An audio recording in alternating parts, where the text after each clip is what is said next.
Good morning, everybody. I'm Ana Aranha from Global Compact Network Brazil, and I would like to start this webinar by saying that it is a pleasure to be here. Global Compact Network Brazil is honored to be a knowledge partner of the OECD Virtual 2021 Global Anti-Corruption and Integrity Forum. This is a terrific opportunity for us to bring to public attention the extensive work on anti-corruption collective actions that Global Compact has led in the last 10 years. I would like to thank the participants, the executive directors of other local networks of the Global Compact, Shabnan from India, Judy from Kenya, and Mauricio from Colombia. And I also would like to thank Professor Lígia Maura for being the moderator of the panel. Professor Lígia is a member of the Anti-Corruption Collective Action Advisory Committee of Global Compact Brazil. So I'm going to briefly introduce Professor Lígia to you all. Professor Lígia is a professor from the Fundação Getúlio Vargas. She is a full professor and director of the Research Center FGV Ethics at FGV EASP. She was affiliated professor at Science Po for almost a decade. She held visiting professor positions at several universities, had Paris, Tishigua School of Economics and Management, GSOM St. Petersburg State University. She's author of several books and articles in Brazil and abroad, and she's a member of the Academic Initiative Against Corruption of the United Nations Office on Drugs and Crime, and has participated at the Education for Justice project from UNODC. In addition to her professorship, she has been practicing law for more than 25 years with law firms in São Paulo and Paris. Professor Lígia, it's a pleasure for us to have you here with us. Thank you, Ana. Thank you very much. In fact, it is a pleasure for me to be here. Thank you very, very much for this kind invitation. In fact, it is a pleasure and an honor to me to be here as a moderator in this panel, Anti-Corruption Collective Actions, a Game Changer, with such distinguished guests and audience. Countries around the world face a global health crisis with the swift spread of the SARS-CoV-2 virus and the disease it causes, COVID-19. The outbreak is affecting developed and developing countries altogether. Nations are actually struggling to control the COVID-19 pandemic. COVID-19 pandemic hatched in our labs at a moment in history where political, social, and economic conditions were hostile to a problem of this size, of this magnitude. This pandemic brought several possibilities and opportunities for corruption, unfortunately. Corruption during a pandemic is a collective problem, and collective problems demand anti-corruption collective actions. The corruption challenge of the COVID-19 pandemic cannot be met without anti-corruption collective actions. Agreement will almost never be easy, and results will not come quickly at all in a collective action. But in a collective action, respecting different points of view and forging a consensus is the way to advance and the way also to uphold the ideals behind a collective action, especially a collective action against corruption. The Global Compact has led a very, very important anti-corruption collective action efforts through its local networks at the global level. In this session, this specific panel, we will have experts from Brazil, from Colombia, from India and Quênia, who will provide very concrete examples of collective actions, especially those closely related to COVID-19 aspect sectors. Before we actually start the panel, I have some very basic information. First of all, it was really in the heart of this panel that this should be, a very integrative panel. That's why the audience will be engaged during the presentations and through online tools on experience and participation in collective actions. The first question warm-up is, I suppose that you are already seeing the question. It is, in your opinion, over the past year, has the level of corruption in your country increased, decreased, or stayed at the same? The idea is, in fact, that, participants will be able to interact and actually to understand how to set, implement, and partner to develop anti-corruption collective actions to fight the pandemic, to fight COVID-19. Regarding the panelists, and also for the audience to know, each panelist will have 10 minutes, sharp but not that sharp, to present its anti-corruption collective action case. After all presentations, the debate will be open to everyone. However, you participants, you do not have to wait until the end of the presentations to actually ask you questions on the Q&A tab. You can do it since now using the tab Q&A. We will have, do not worry, enough time to interact, to debate, and to answer the questions of the participants. So we are really looking forward to receiving several questions. Before we actually start our panel, I would like just to mention a comment. Carlo Pereira was assigned for this panel, but he had a last-minute problem, a personal problem, and during COVID-19, what we have to be is very, very flexible. Fortunately, we have here with us Ana Aranha, that will replace him, and we were very lucky to have her in here. So right now, I'm going to call our today's first panelist, Ana Aranha, but before I do so, I will make a brief introduction. Ana is the anti-corruption manager of the Global Compact Network Brazil, where she facilitates 2 anti-corruption collective actions. Ana holds a PhD and master degree in political science from the Federal University of Minas Gerais, Brazil. And Ana has also worked as professor at FGV, Getúlio Vargas Foundation, Fundação Getúlio Vargas. And also she has worked at Transparency International Brazil, supporting the development of Anti-Corruption Knowledge Center.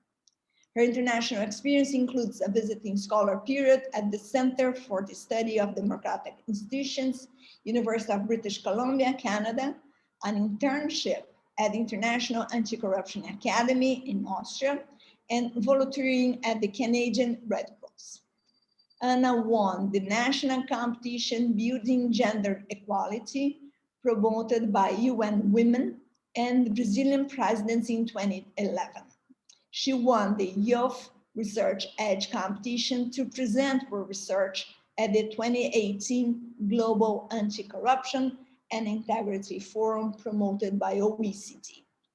Thank you again, Ana, for organizing this panel and now for being here and to share with us the example from Brazil.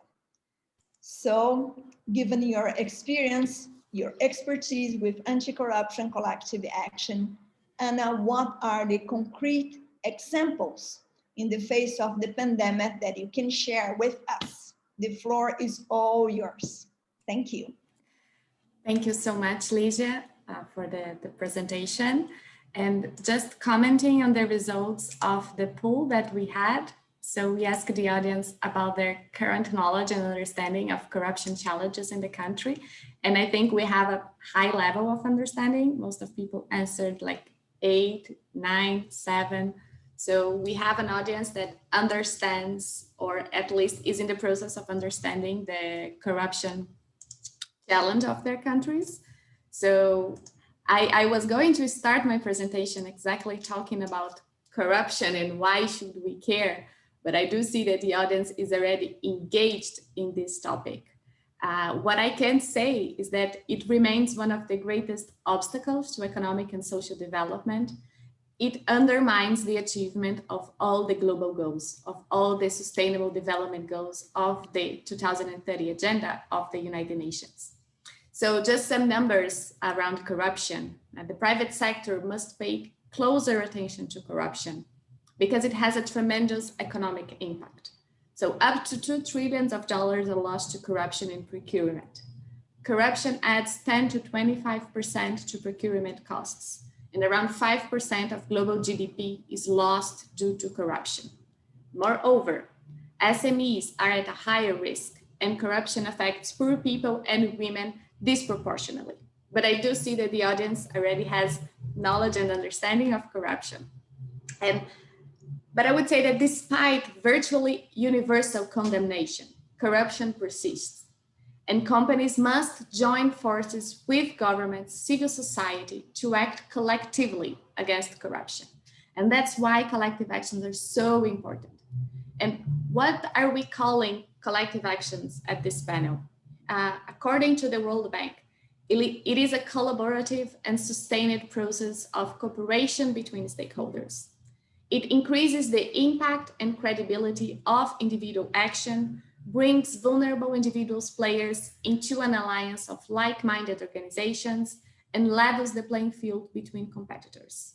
And companies have realized that corruption poses various risks and threats to doing clean business, and that it may not be enough to combat corruption only through individual actions.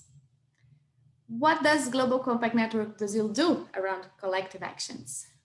First of all, we do believe that anti-corruption is a competitive advantage for the private sector.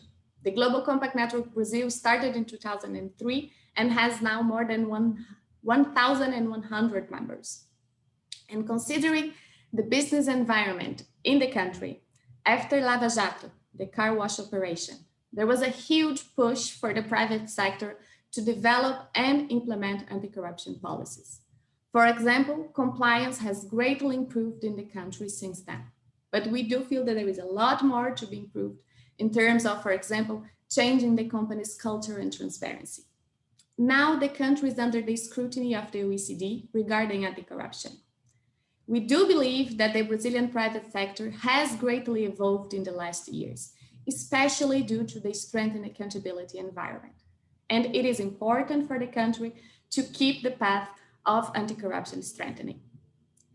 In the Global Compact Network Brazil, we do have an action platform against corruption in which we have 98 organizations that discuss and act to achieve especially the SDG 16, the Sustainable Development Goal 16. And this platform works mainly through the development of anti-corruption collective actions. Following the World Bank concept and methodology, Global Compact Network Brazil has worked on construction and engineering, urban cleaning, and agribusiness sector. We understand that in a context of widespread corruption, we do need collective action. It is a key tool when you have a widespread perception of corruption in the country, such as we have in Brazil. And the collective actions, they have, for example, already published learning tools that discuss corruption scenarios and how to proceed in such cases, inspired by a publication of the United Nations Global Compact called Resist. The anti-corruption collective actions that we run, they have also developed anti-corruption principles. In 2019, for example, the Urban Cleaning and Solid Waste Collective Action launched an integrity agreement signed by the main companies of the sector, which represented more than 50% of the sector. And they also engaged their supply chain.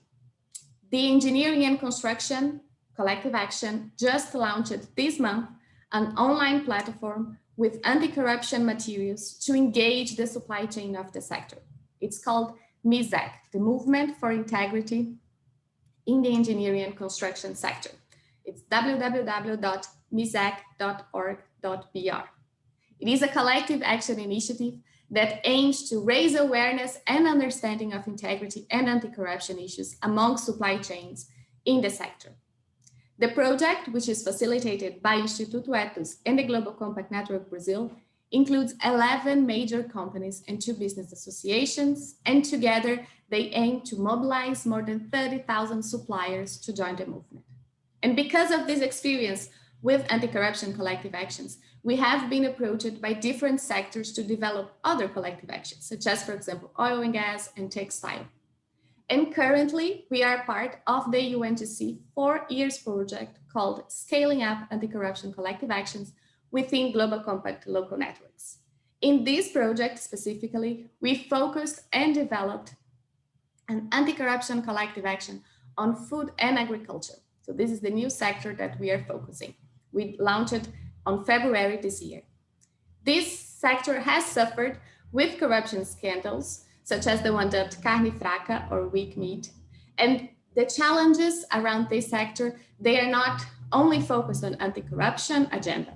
Recent rise in wildfires and deforestations, both in Brazil's Pantanal and Amazon, added to the reputational crisis of the sector. But despite the reputational crisis and the scandals, food and agriculture industry represents the most relevant sector in terms of economic activity in Brazil. The sum of goods and services generated in 2020 represented 21% of the Brazilian GDP. And it also plays a relevant role in the food security agenda worldwide. So given this context and opportunities, we understood that this sector is an adequate choice for a new anti-corruption collective action. And finally, regarding COVID-19, when the pandemic started, we engaged in a collective effort called COVID Radar. And in this effort, we had one question. Are companies ready to face the unprecedented international health and economic crisis with integrity? Or will corruption and human rights violations thrive? This was the main concern a coalition of anti-corruption organizations in Brazil decided to address during the beginning of the pandemic. And we were one of these organizations.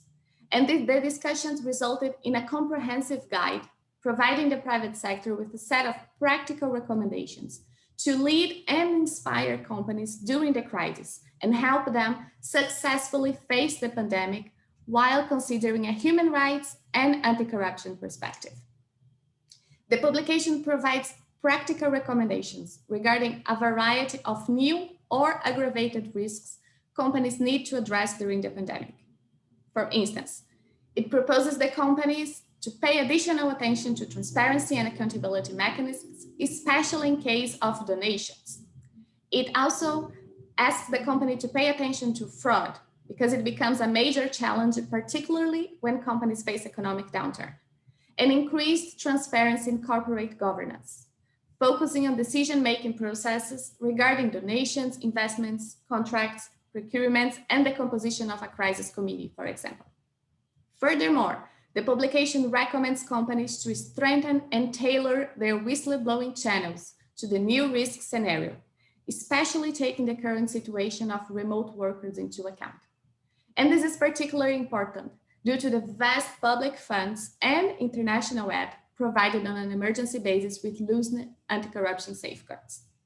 So finally, I'm very happy to be here. I'm very happy to have the opportunity of organizing this panel. And I'm eager to hear the experience of other local networks from the Global Compact during the pandemic, after the pandemic, what do they think they will do? How has the pandemic affected the anti-corruption scenario and the anti-corruption collective actions, and whether anti-corruption collective actions were developed and continued during this time. I really hope that this panel is able to highlight the importance of joining efforts to address corruption and the power of anti-corruption collective actions. Thank you very much.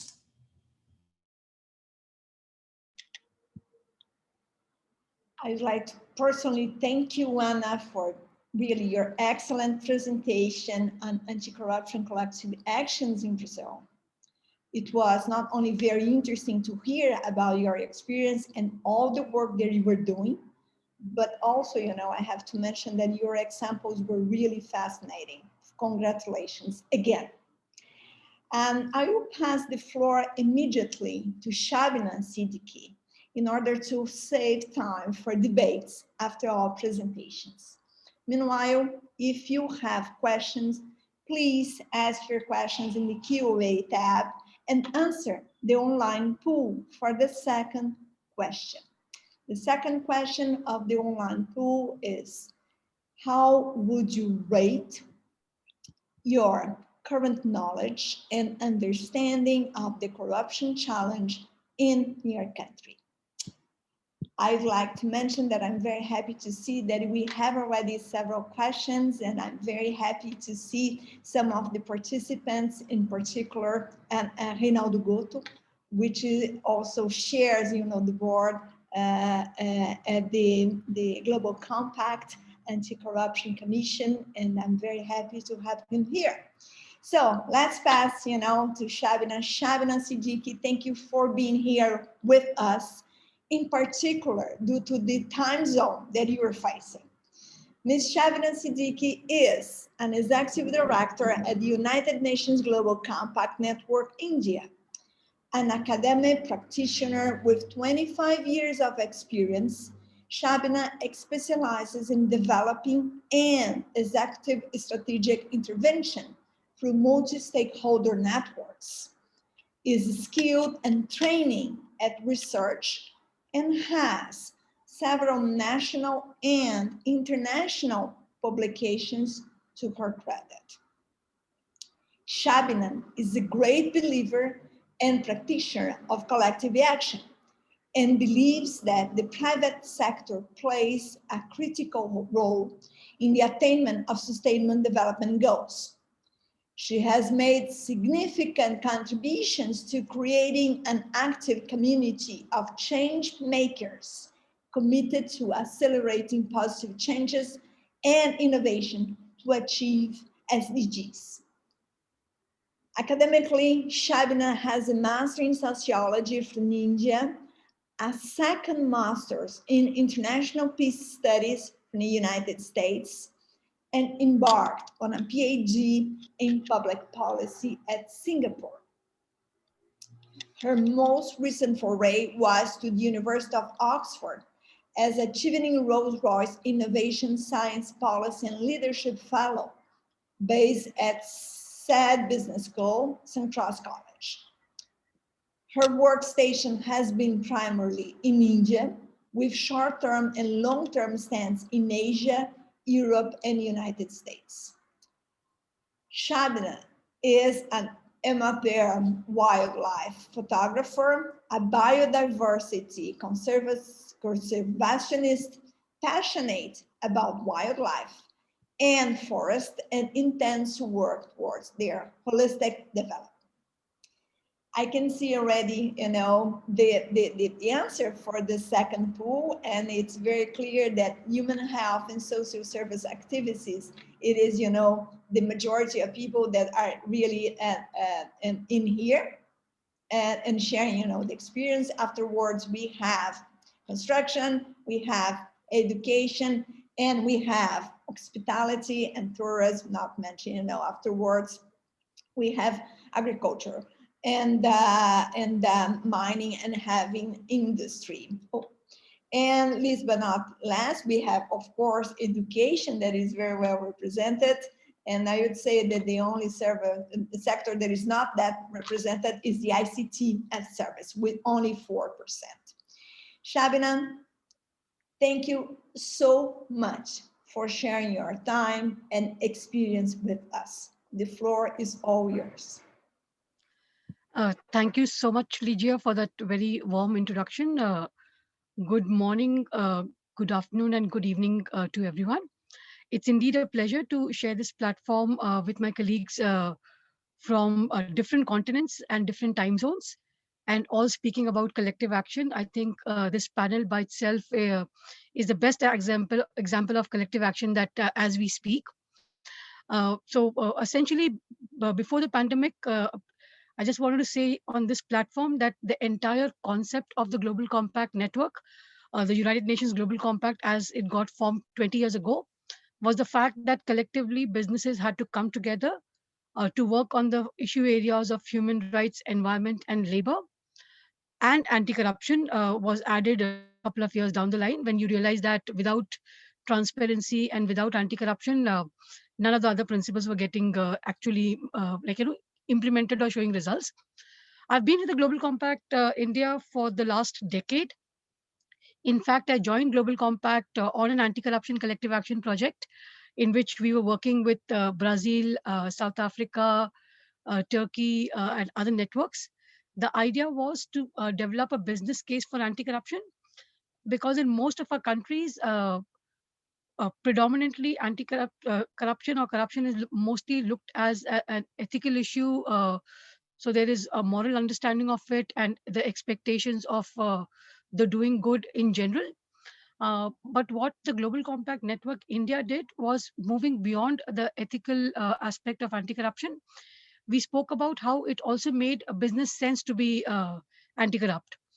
And how does a business do it? What are the policies and practices they pursue is what our anti-corruption collective action was about. In fact, before joining the Global Compact Network, I was also working on in anti-corruption domain, but that was mostly with the police, the investigation authorities, and with the civil society. With the Global Compact, the work had shifted to business. When we started working with the business, initially so in India, the way the business is organized, we have the public sector businesses, which are predominantly owned and operated more or less by the government sector. And then we have the private sector businesses, which are comparatively independent. And when we did the initial, need assessment of what kind of anti-corruption strategy would be required, the common thread that came in the conversations was that the public sector said that the private sector was happier because they were away from the government, and the private sector thought that the public sector was in a better position because they were close to the government and they could get their demands met. When we got both, so in the private sector, we call them compliance personnel. In the public sector, there are vigilance personnel. But when we got the compliance and vigilance personnel together into a room for the first time, because usually they don't share what they are doing, we realized that everybody had the same anti-corruption challenges. And one of the biggest challenge that we spoke about in the year 2012 was on procurement. Procurement continues to be the biggest bottlenecks in any kind of anti-corruption collective action, and we continue work on that to this day. Similarly, then what we did in India was because we are based in Delhi, which is the capital of the country, we tried to move around the country, east, west, north, south, because it's a big country like Brazil, to see whether the kind of corrupt practices and the corruption challenges and strategies need to be different, because there are different sector of businesses operating in these domains. So that is to decentralize the collective action, because the more people get together in an anti-corruption collective action, the more effective it is, because that kind of stakeholder mapping gives us early buy-ins. From procurement, we moved on to supply chain and value chain transparency. And because bigger corporates were Global Compact members in India, we realized that for most medium and small scale enterprises, it's very difficult to be completely transparent and ethical and have the right kind of practices, because the kind of resource it requires is not available with them. So what in India we did was we put accountability at the doorstep of the bigger companies and ensured that their value chain is as transparent, and they have handholding for the MSMEs. That was again very effective, because then on a larger scale, on a larger platform, we could get companies together. The 4-year project completed from 2010 to 2014. And then we started looking at how to practically, what is the practical impact or what are the pragmatic approaches of the 10th principle on anti-corruption. Because it's one thing to get case studies, it's one thing to get publications out, but how do we actually assist businesses is what we looked on. And what we did in the second round is we looked at, we picked up the sector of urban development. Countries like India are expanding exponentially. Our urban areas and peri-urban areas are expanding. And everywhere we see that there are challenges of corrupt practices, whether it is tendering, whether it is actual implementation. So there's a lot of hand in glove policy that happens. And for each step that we took, when we actually worked, we got the government agencies together, we got the businesses together, and we got even the implementers together, because somehow the same language was not being spoken by everybody. Everybody had different expectations from each other. And from there, we looked at, we developed a governance handbook as to what are the 6 or 8 steps that are important for cities that are developing to implement. That essentially knowledge portal, knowledge generation also came collectively, because earlier it was business to business. In the next round, it was business, civil society, project implementers, as well as government agencies. So, the slow bind that happened in the anti-corruption domain gave us a strong footing. Established something called the 7-year times in business and government. Just speaking directly about anti-corruption becomes very people get defensive. And if we want to with them to work proactively, we got them to talk about governance, ethics, and transparency. And finally, right now, the pandemic has, I think, left no country untouched. And the kind of challenges vis-a-vis corrupt practices, whether it is testing, whether it is like now vaccine development and dissemination, or whether it has been a lot of society-driven impact that has happened, been a lot of pilferage in the kind of help that could go to the society. So what we have done at the Global Compact Network India is we have picked up the issue of health, and we are looking at transparency in the health sector environment, wherein again we have got doctors, we have got patients, we have got promoters, we have got businesses, we have got investors. Of each challenge of corruption is there for each stakeholder, and whether collectively we can come to an understanding of how to make a transparent mechanism, perhaps an online portal, and take things forward. At the Global Compact Network India, I think all our countries are also associated with this latest project, in which we have developed an anti-corruption playbook, which will be launched very soon. So that playbook could be a tool that different countries use to make effective plans. So all in all, in India, we have been growing with each step that we have taken for anti-corruption, and trying to be as practical as possible. And we're very happy that most businesses that are part of the Global Compact Network India are extremely honest. They really want change, and so they are contributing both with their challenges and what they can and cannot do. So if a business says that they can, other parties that can put some kind of hand holding or side support in making things work. So how does anti-corruption collective action work in practical terms? In monetary terms is what we are very focused on. So that's my initial thoughts at the moment. Thank you. So thank you again, Shabana, for sharing your time and experience with us. You know, your presentation about India, from my point of view, was amazingly interesting.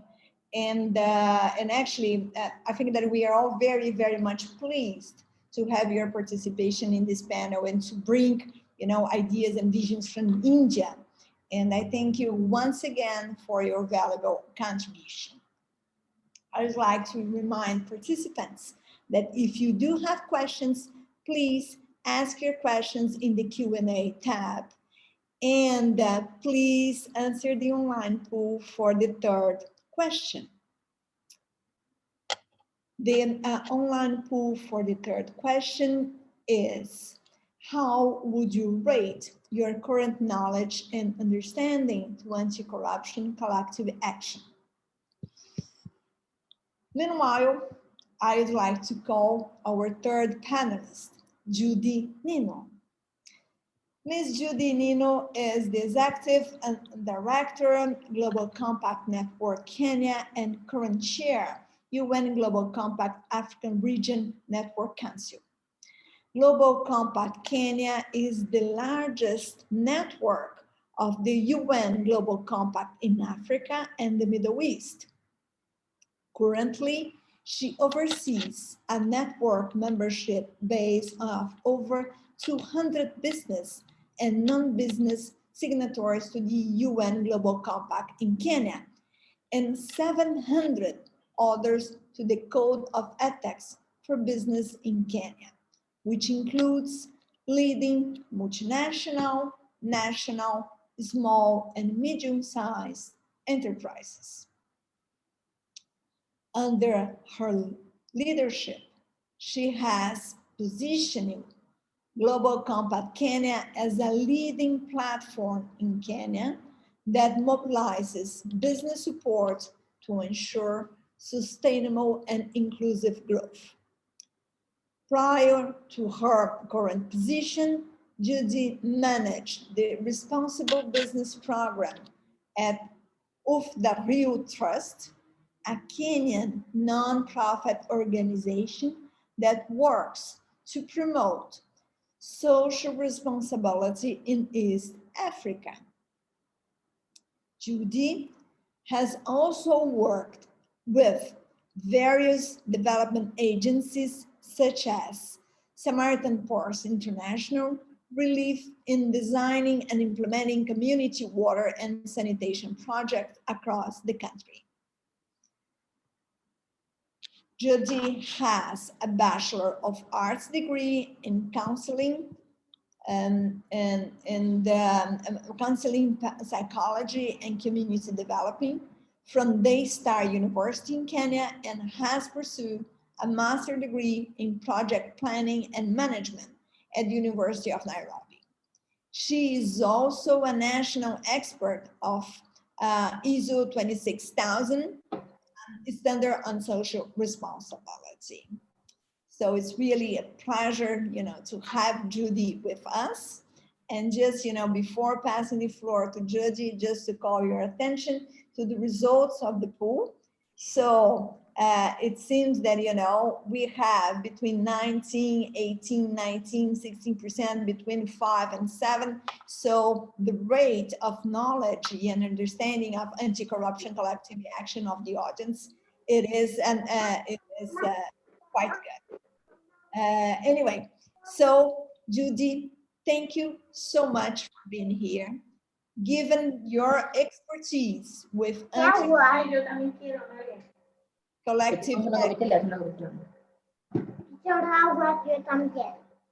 an interruption, and I really appreciate, someone to close the microphone.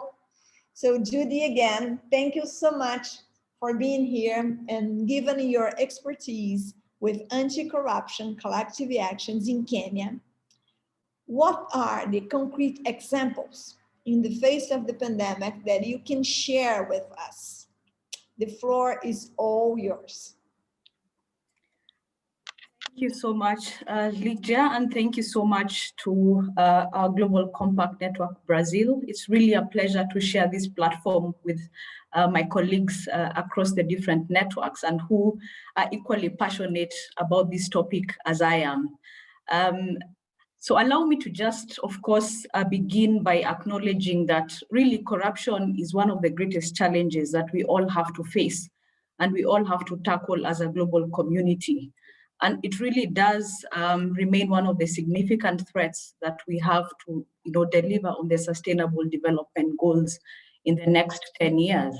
I think as Anna pointed out quite well, the World Economic Forum does estimate that the global cost of corruption is at least $2.6 trillion, which is approximately 5% of the global GDP.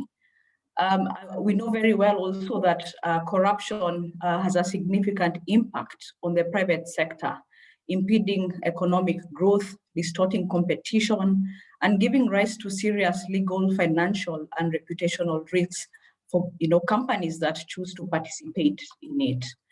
In addition to the pandemic, corruption really is one of the major challenges that we are battling here in Kenya today.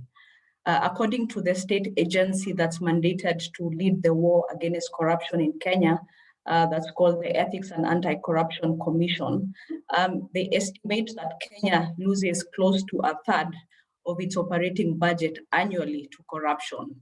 This translates to about $6 billion every year to corruption. So you can imagine for a country that requires significant investments in key sectors of the economy, such as food, health, education, transport, agriculture, and others, this loss has devastating impacts.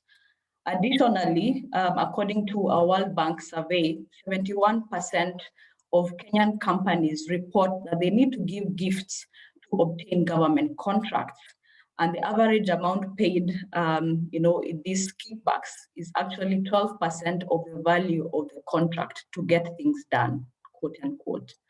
So it is in this context that the Global Compact Network Kenya, in partnership with two leading business associations named the Kenya Private Sector Alliance and the Kenya Association of Manufacturers, came together in 2011 to launch the Code of Ethics for Business in Kenya, which essentially tried to mobilize the business community in Kenya to commit to a common standard of doing behavior in the marketplace, which of course is underpinned by ethical values.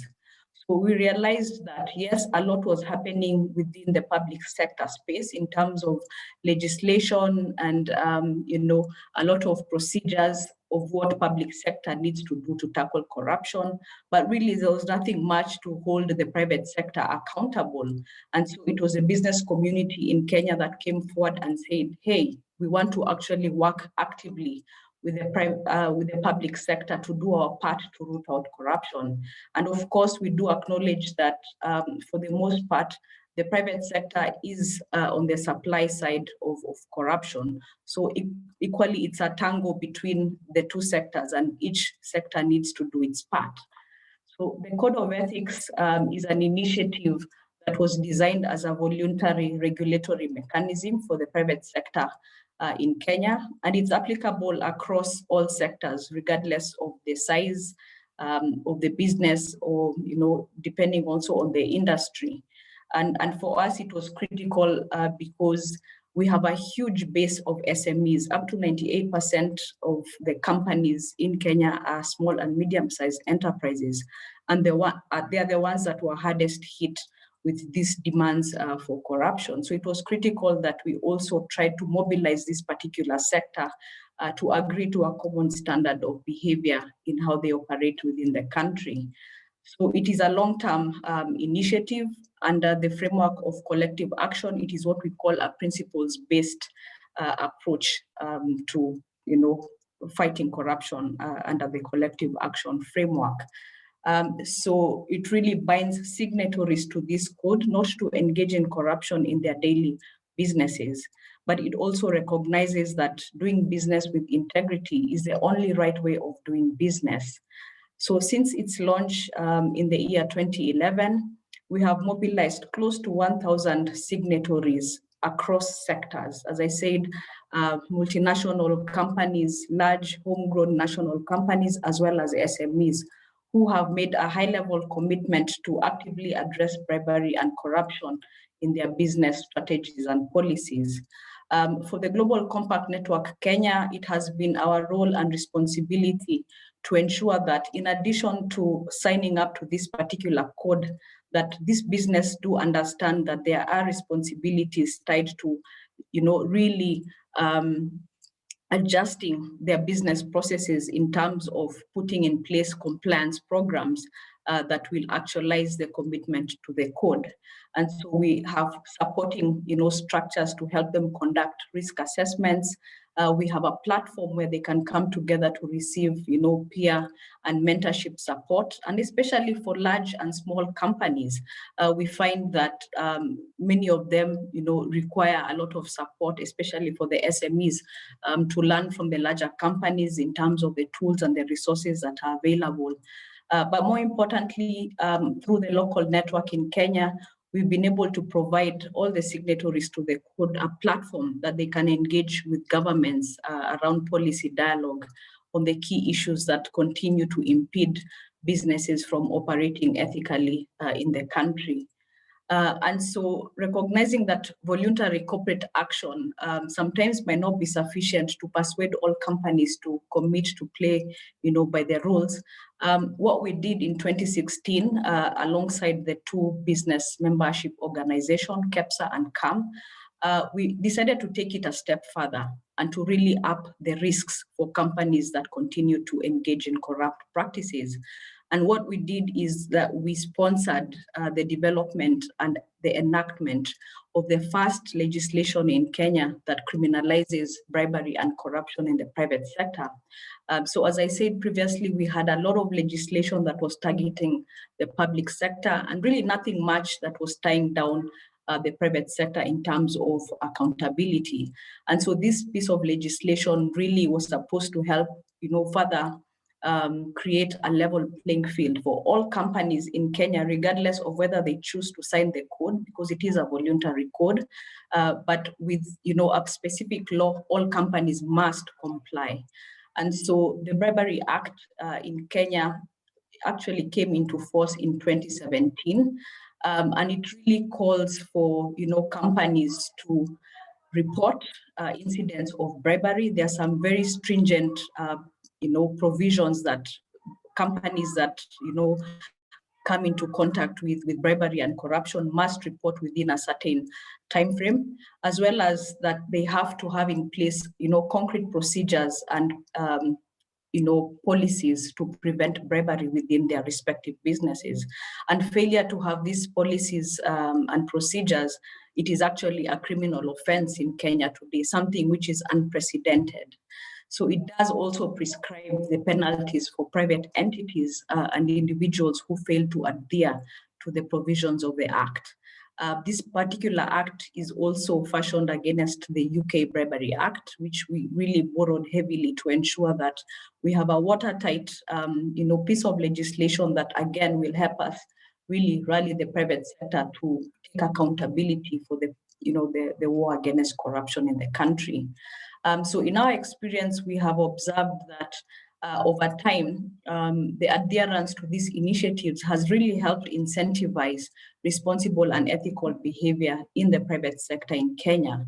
And this is really critical, especially for an emerging economy that is still looking to attract a lot of foreign direct investments to really drive the developments that we need for the country. And so when we present a picture that indeed Kenya is a country that we have ease of doing business and that we are tackling corruption proactively, this also helps to drive the competitiveness of the economy on the world stage. I also would have to say that from our experience, we have seen that companies that have signed up to the code are differentiating themselves in the marketplace. And this has made them preferred business partners by larger organizations. So we have a number of large corporations who have made it mandatory that to do business with them, you have to demonstrate that you're actively, committing to responsible business practices. And this code is an excellent way of demonstrating that commitment. And so going forward as Global Compact Network Kenya, we're trying as much as possible to rally the entire private sector in Kenya to really commit, because we believe, yes, the action of one company or a handful of companies, while good, it might not necessarily translate to, the widespread, practices in terms of cleaning up the business environment that we desire to achieve. So I think it's important to note that even for companies that do engage in corruption, that it's actually a cost. It's a cost that businesses have to account for somewhere within their operations. And so for the Global Compact, really our key focus is to see how best we can support these businesses, to up their game in terms of compliance, but also to look at the fight against corruption, not only as good for business, but good for the country. Thank you, Lydia.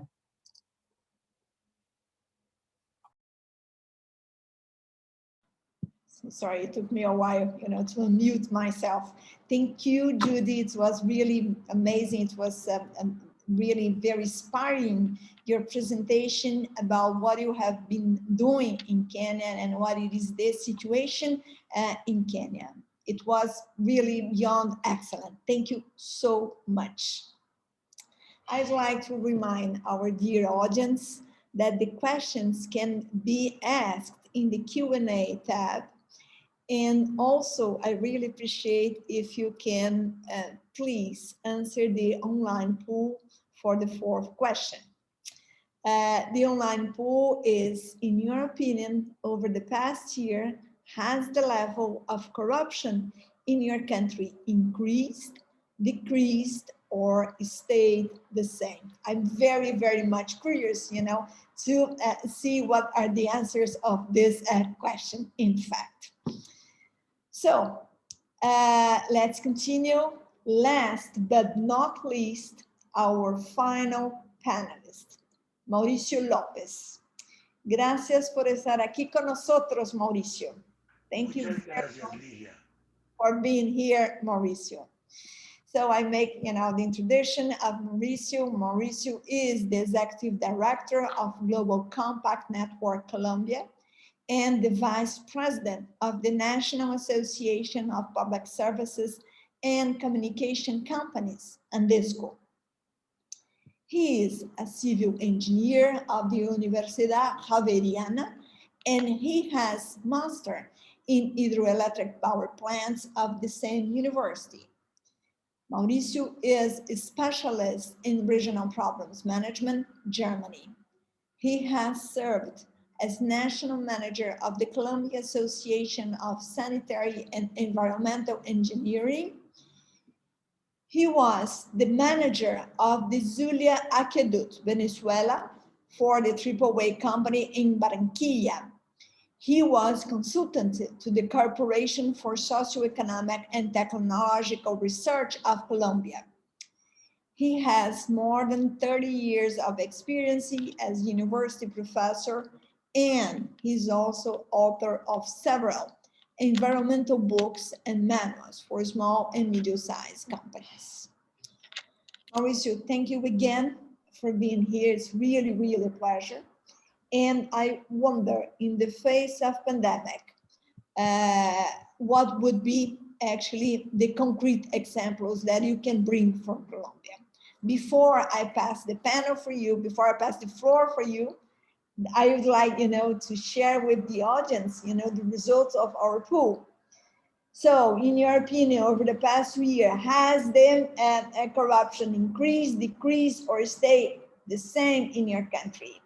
So, as we can see, a majority of 61% has said that has actually increased. Only 13% understood that it has decreased, and 26% think that corruption has stayed at the same level. But anyway, with this data of 61% that has increased, it is a data that we actually have, to think about it. And actually, we have to see what can be done in order to fight against corruption in a more effective way in view of this pandemic stage that we are facing at the global level. So, Mauricio, the floor is all yours. Be our guest. Thank you, Ligia. It's a pleasure for us, for Colombia Network of Global Compact, participate with other colleagues of Kenya, India, and Brazil in order to explain our collective actions against anti-corruption. Is important for us. In this session, I will present the good practices we have in Colombia regarding anti-corruption collective actions and the different challenges they face not only on the COVID-19 context, but in general. In 2016, United Nations Office on Drugs and Crime, with the support of Global Compact Colombia, began the project Hacia la Integridad, which is based on the Siemens funds that supports organizations worldwide on the fight against corruption. The first phase of this project trained more than 200 small and medium enterprises. On anti-corruption topics, and the second phase started in 2020 and seeks to continue to the training and develop tools for companies of the energy and health sectors. As part of the Hacia la Integridad project, Global Compact Colombia and Regional Office of the United Nations Office on Drugs and Crime, created in 2019 the Compliance Officers Network. We started with only 10 officers from companies close to the Global Compact, and by 2021, we have over 150 officers from companies of different sectors. Every year, more officers are becoming part of our network.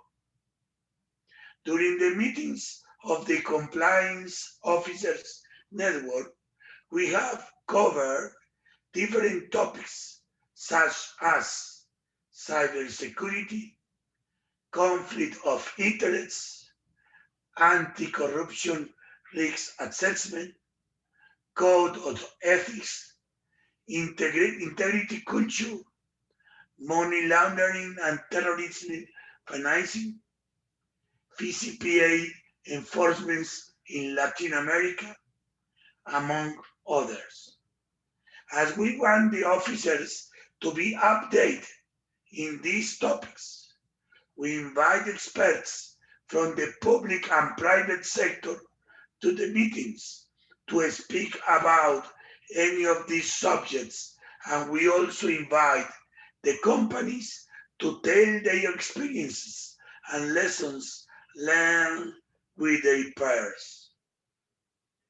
As part of the activities we do in the Compliance Officers Network, last year, Global Compact Colombia, with the support of Alliance for Integrity and United Nations Office on Drugs and Crime, launched the first publication of good practices on anti-corruption in Colombia. This publication has the best practices of 11 companies part of the local network. As a result of the document, we organized 3 webinars where companies share their practices. More than 300 people connected to the webinars. These publications has been a reference in other local networks that want to make visible the good practices that companies have. Argentina, for example, has shown interest on this publication in order to replicate it with its members, as well as Ukraine and Paraguay are interested in the Compliance Officers Network as an example to do in their countries. During the COVID-19 pandemic, the world changed its normal course. All of us were worried about the destiny the different activities we usually organize will have, and the Compliance Officer Network was on one of our main concerns.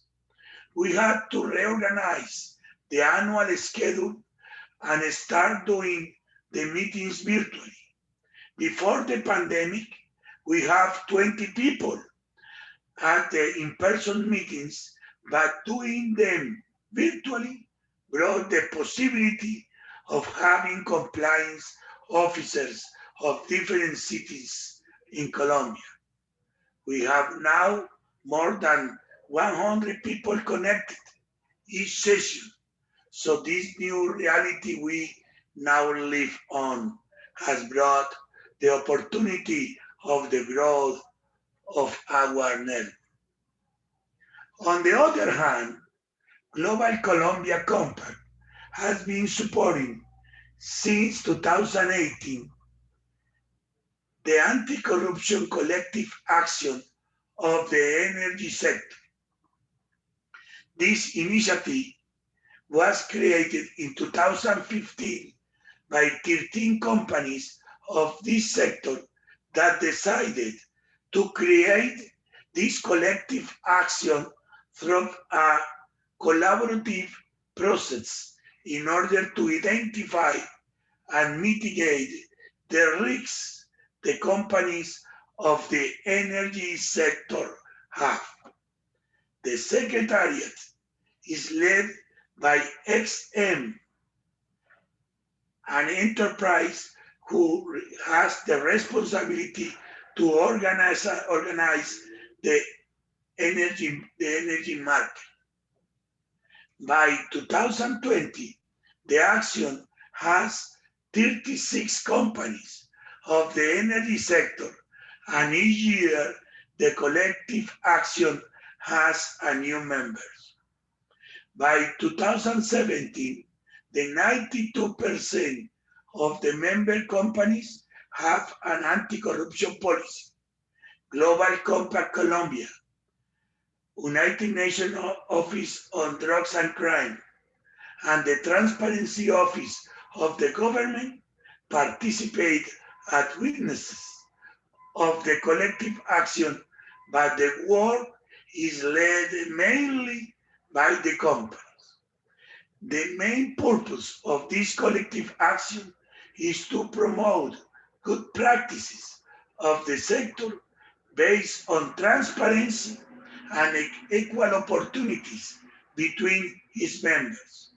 The initiative has 3 technical committees: anti-corruption, money laundering and terrorist financing, and competence.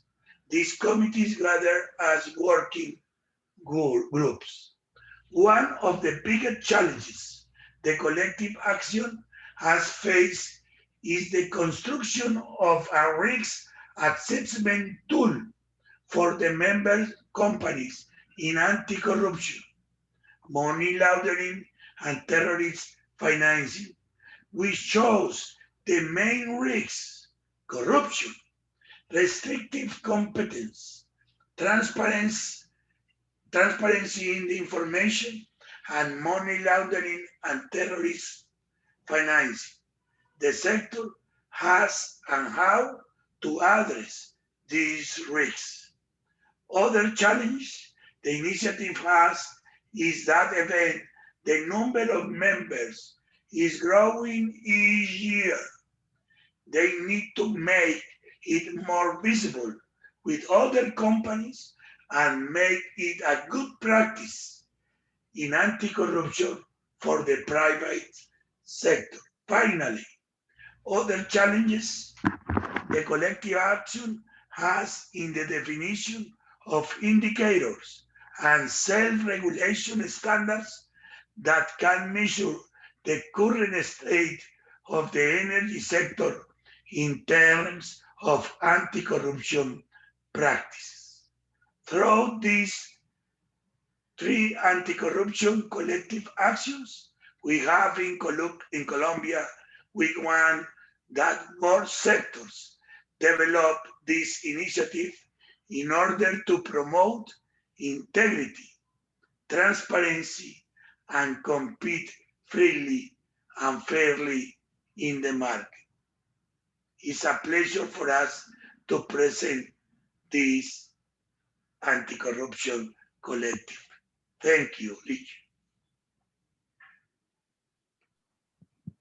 Muchísimas gracias, Mauricio. Thank you so much, Mauricio. It was really amazing. And I'd like, to thank for your time, for your excellent presentation on anti-corruption collective actions in Colombia.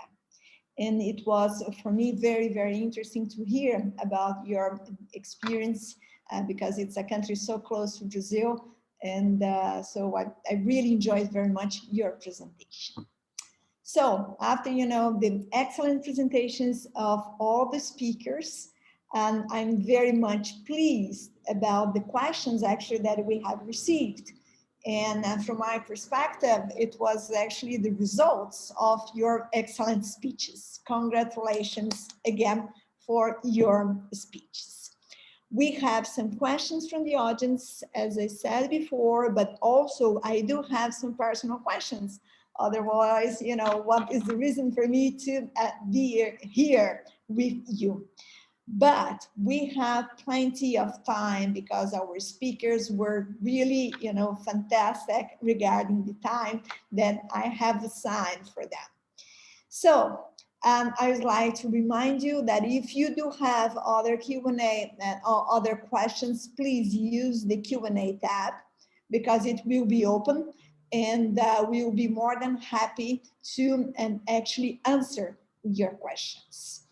So my first question is going to be to Ana Aranha, and I'm going to ask you the question that Reinaldo Goto. Again, Reinaldo Goto, thank you for your compliment. You are so kind.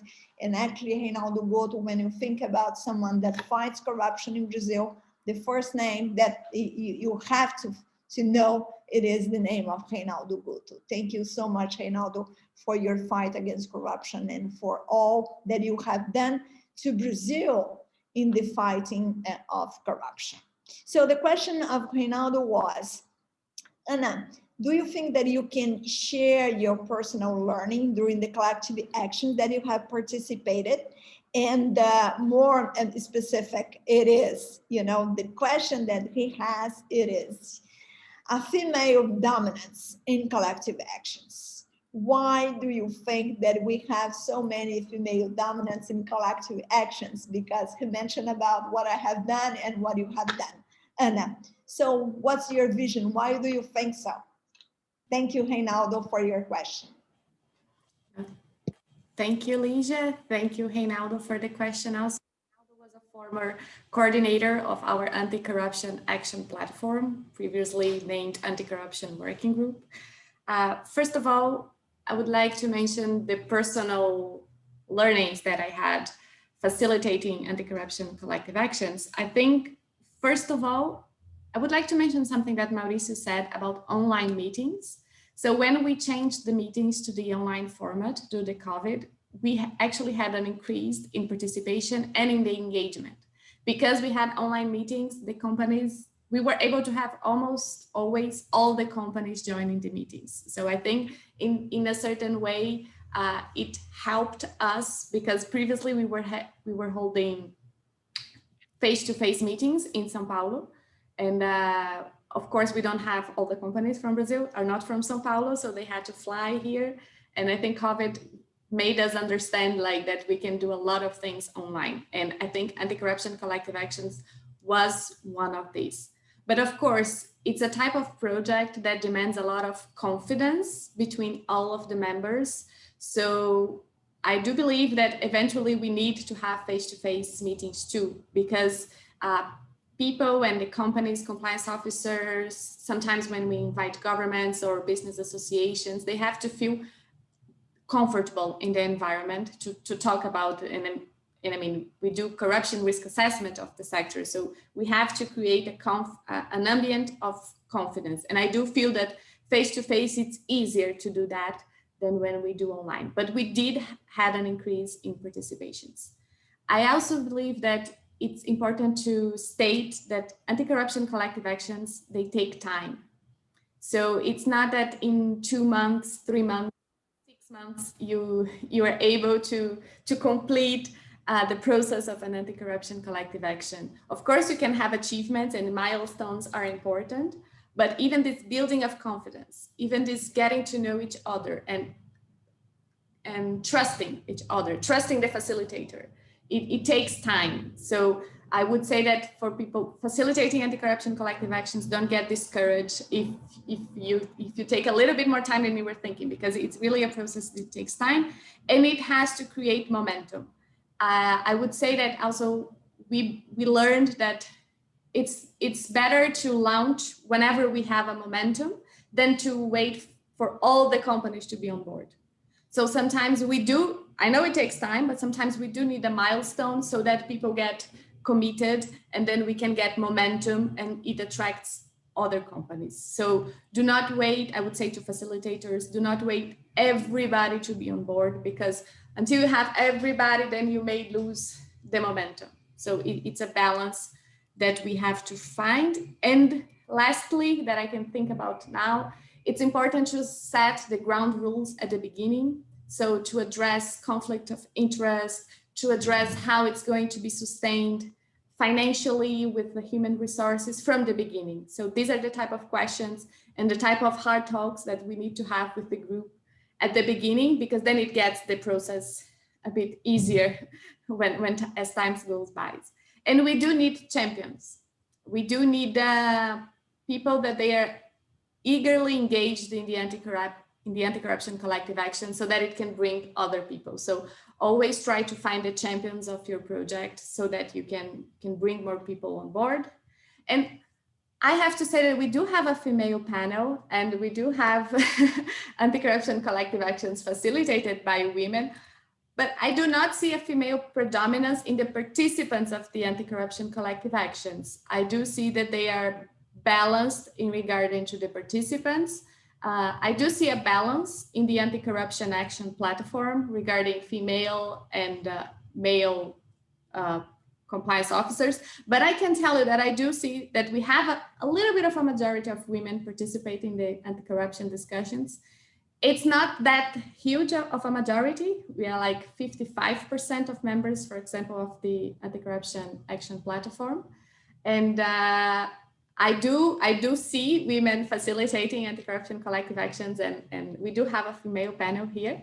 But I would like to collect more data to be more sure to say that we do have a prevalence of women running anti-corruption collective actions. But that's it on my side.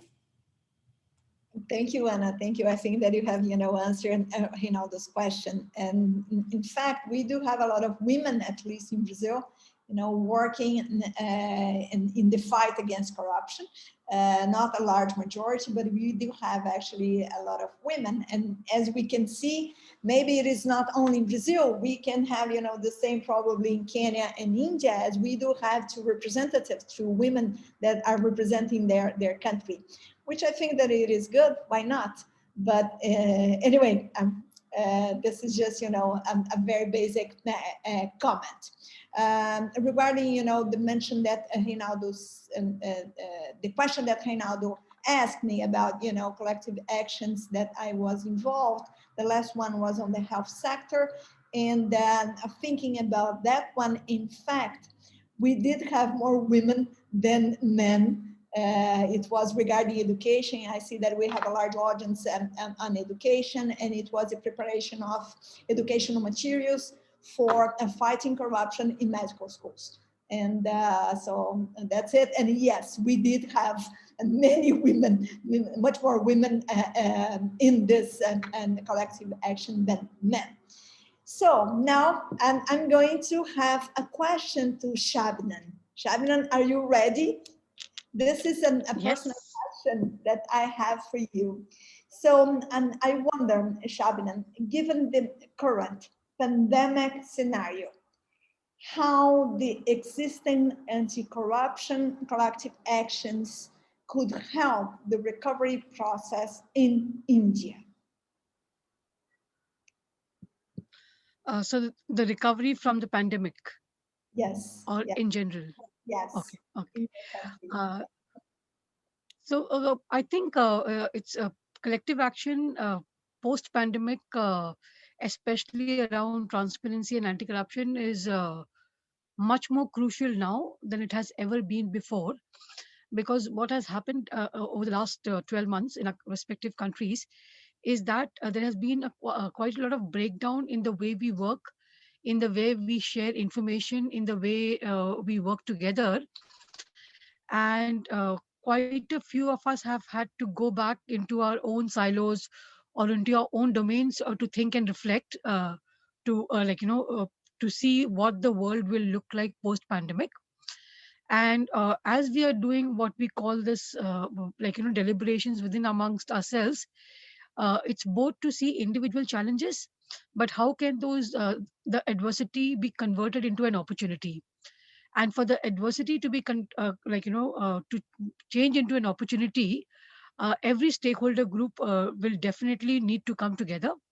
In fact, that's one of the key reasons why India has taken up the health sector predominantly as the anti-corruption collective action initiative in this third round of support that we have received from UNGC and the Siemens Integrity Initiative, because we realize that people within the health sector are still working in silos.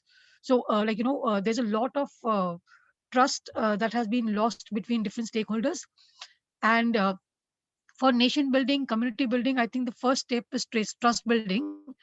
That kind of trust building can only happen with collective action, where each stakeholder group, there's no single group within the ones that are operating in the health sector, for example, that have everything to gain.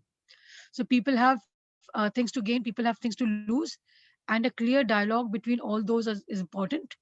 And as an example, when we did the first meeting between stakeholders, so as Anna was mentioning, one of the key components of collective action is to know who's in the room, and the kind of balance that is required in identifying stakeholders and the early buy-ins.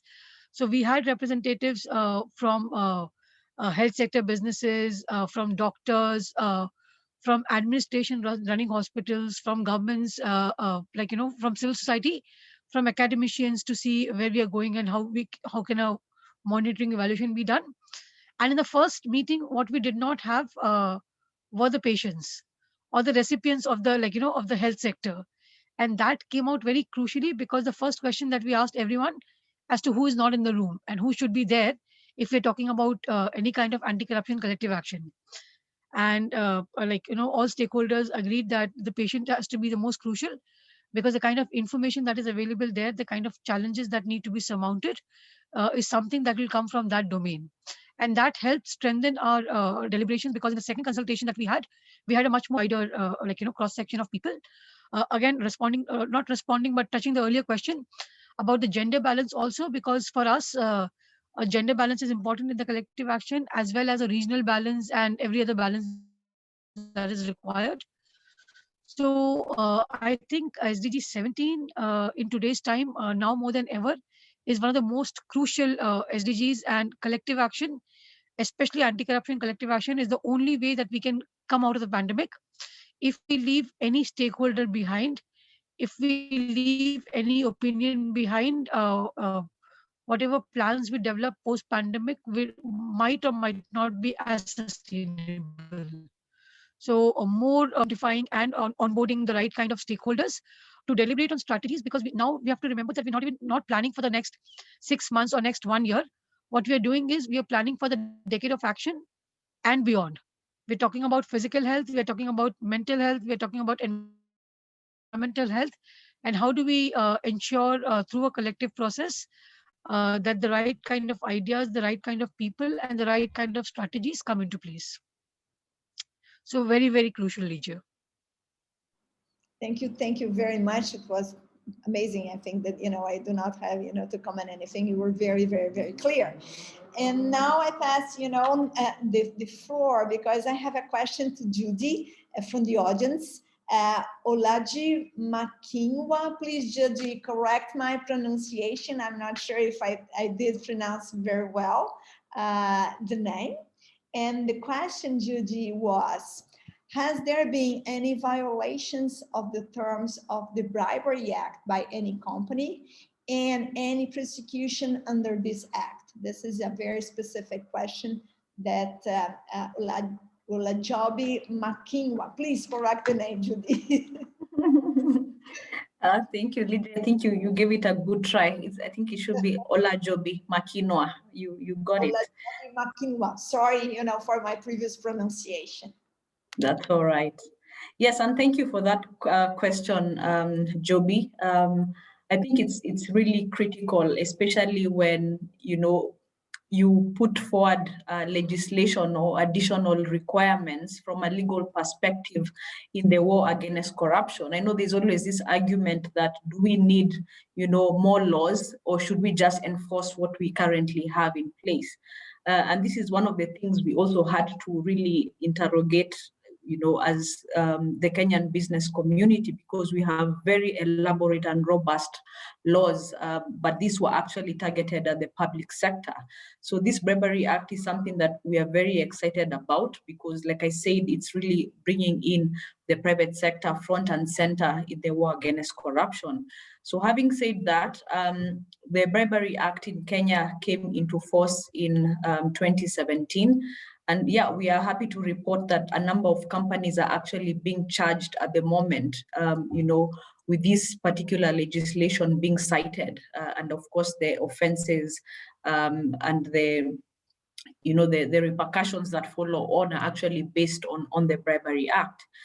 What I have to say also is, in terms of this anti-corruption agenda, it's important that we also look at SDG 16 holistically, because the issues around the rule of law and how we should strengthen institutions, it's one of the enabling factors that we need to also elevate in this discourse to ensure that corruption initiatives, they actually bear fruit.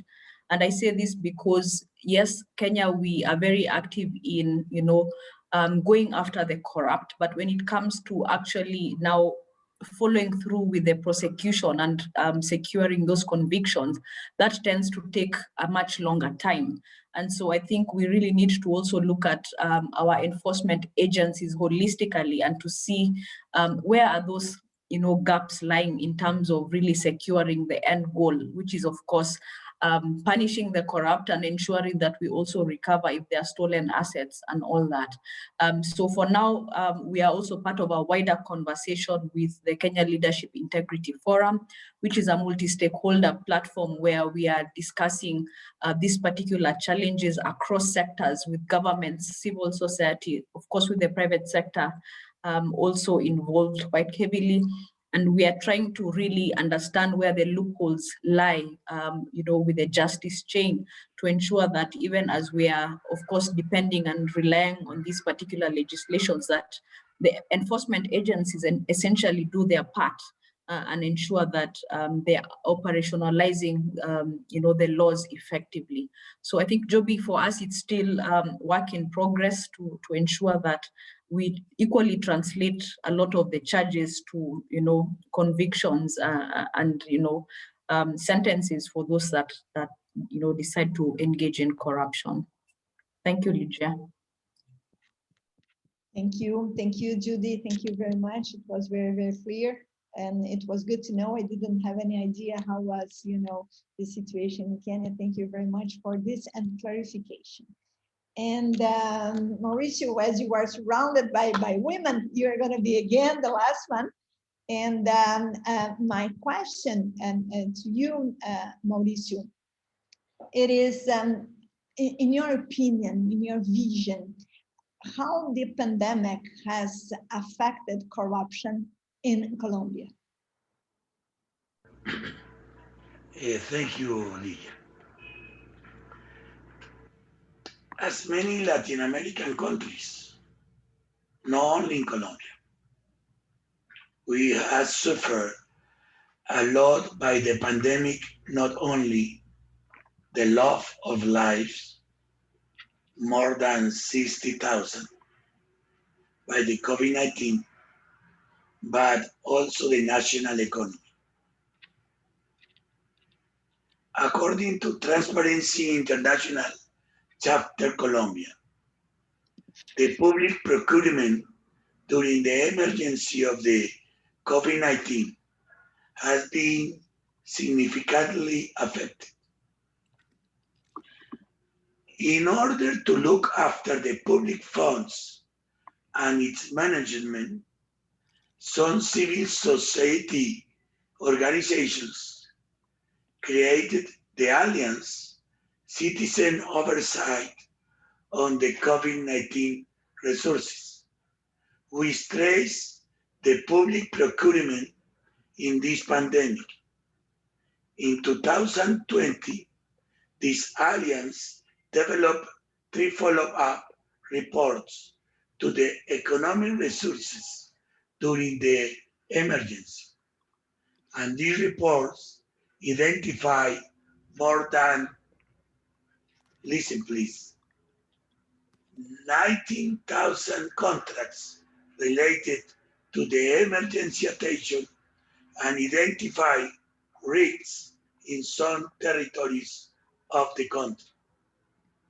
Some of the recommendations the Alliance gave to the national government are: first, improve the quality of public data.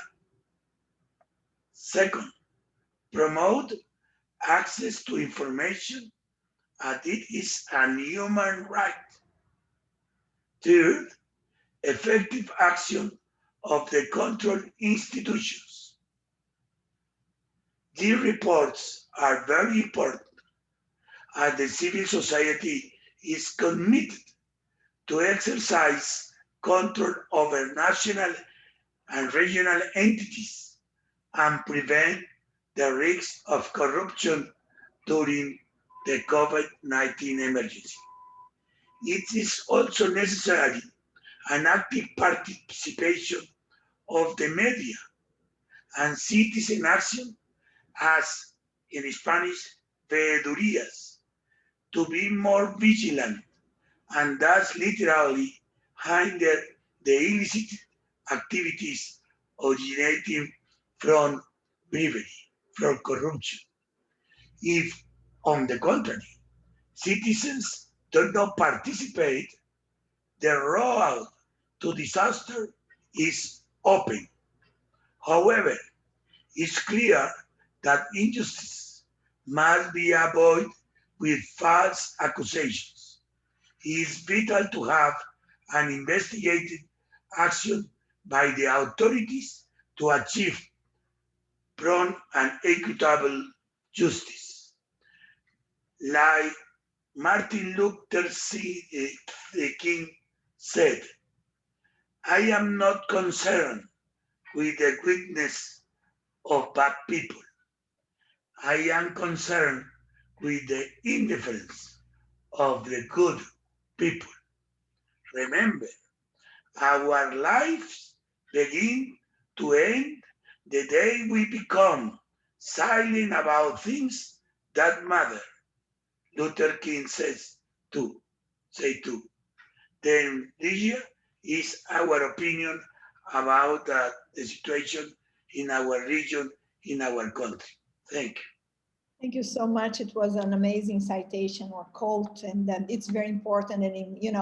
And we really have to do something, and we have to try to change as well. We cannot be seated in our places without doing anything. We are moving to the end. I just have 1 minute, so I really appreciate if the panelists can actually make a final remark. I would like to thank you, Leopoldo Pagotto, Letícia Coelho, Susana de Souza, Andrea Carmo, Raquel Mota Reis, for your questions. Unfortunately, we are not going to have time to answer right now. However, we will answer back your questions. Do not worry about that.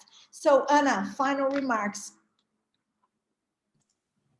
Thank you, Lydia. I think my final remark is that corruption, and mentioning the questions on the Q&A, I think corruption is not a privilege of Brazil. I think it affects all the countries and all the regions. And I think this panel shows us that all the countries are trying to face the same phenomenon as we are trying to. And the way forward, the way that the private sector and the business, they can face it is through anti-corruption collective action. This is a very powerful tool so that the private sector can face this phenomenon that, again, it happens not only in Brazil. Thank you. Thank you, Anna. Judy? Oh, Shabinan, sorry, Shabinan. I'm going to keep the same one. No, because okay. Judy appears on my screen, that's why I call Judy, but it's going to be you, Shabinan. Okay, I think my final remarks is that one thing that I've observed really in the last 1 year is the role of technology, the digitalization of everyday lives that has happened to a phenomenal level. And I think we really need a lot of thought and strategy of how we can convert our anti-corruption collective action practices that we're doing in individual countries, individual locations, and use the complete digital social media space to amplify it to such a level. Because from the polls of this session, what we realized is that there's a lot of interest amongst the general public, whether it is Brazil, India, I'm sure Kenya, and other places. There is limited information of what works, what doesn't. So this kind of panels and more information we give out to a larger platform through the digitalization will definitely help us scale and sustain the impact of collective action anti-corruption. Thank you. Thank you, Shabinan. Judy, your turn, please. Final remarks. Thank you very much. Again, just to emphasize, I think collective action is the way to go if at all we are going to deal with systemic corruption in our countries. And also, of course, as we work towards the delivery of the Sustainable Development Goals, we have to put corruption at the heart of even just the recovery of the pandemic. A lot of the gains will be lost if we don't acknowledge that corruption is really eroding the gains to the SDGs. I would also say that I think it's important that we begin to also incentivize good behavior in the private sector. Corruption is a very, it's a toxic thing. And I think the companies that choose to really stand by their values, it can be a very lonely journey. And so it's important that we provide the supporting infrastructure to ensure that these companies are able to stick to their values to the end. And I think also just a call to action to governments. A lot of, the pain points business experience in terms of, interface with service delivery that force them to engage in some of these unethical practices. We need governments to also step up and be partners with business and listen to them. When they tell them that, we are experiencing X and Y, challenges in how we interact with government processes, I think government should also be supportive of this agenda and try to make it easy for business to comply. Thank you, Lydia. Thank you again. Mauricio, please, last remarks. Thank you, Lydia. We encourage the public and private sector with the support of international organizations, for example, Global Compact, to create an anti-corruption collective action as it brings many benefits for businesses. Some of these benefits are, for example, the commitment the companies have of being part of a collective action of the same sector, the trust building among the members of the initiative, as they can have a dialogue with their peers on the corruption risks the companies can have, share good practices between the members of the collective action, involve other actors such as international organizations, civil society organizations, and the national government. And finally, get to know the risk the sector has and develop tools that can mitigate and prevent the risks of occurring inside the company's part of the collective actions. Finally, Ligia, quiero agradecerle a Daniela Camargo, la responsable de nuestro staff en Colombia de Anticorrupción y Derechos Humanos, haberme permitido con sus insumos y conocimientos poder estar acá con ustedes. A Ana, muchísimas gracias. A Judy, a Ansi también, y a usted, Ligia, muchísimas gracias por permitir a la red colombiana estar acá en este importante evento para hablar de un tema tan dramático como es el de la corrupción. Muchísimas gracias, Ligia. Gracias a usted, Mauricio. Gracias a usted. Muchas gracias, Daniela, por todo el soporte. So I'd like to thank you all, Anna, Shabinan, Judy, and Mauricio, for taking time out of your business, your very, very busy schedule, and to be here today with us. Thank you so much for sharing with us in really being open, because, you know, that's what this panel is about. You know, you were really phenomenal. Thank you so very much. Thank you all. Thank you so much, Ligia. Thank you, Ligia, for an excellent moderation. And I hope that you enjoy the Thank you, panel. Ligia. Thank you. Gracias, Ligia. And I hope that you, the audience, thank you so much for your participation. And I hope that you have enjoyed the panel, Anti-Corruption Collective Action, a Game Changer, as much as I did, actually. I hope to see you next year, maybe here at the next event from the OECD. And thank you again for being here. Ligia, in Colombia, in September, we have the Week of Integrity with Alliance for Integrity. Please, all of you are invited, virtually, of course. Thank you so much. Thank you, Mauricio. Thank you. Thank you. So have a good day. And good night, Shabnan.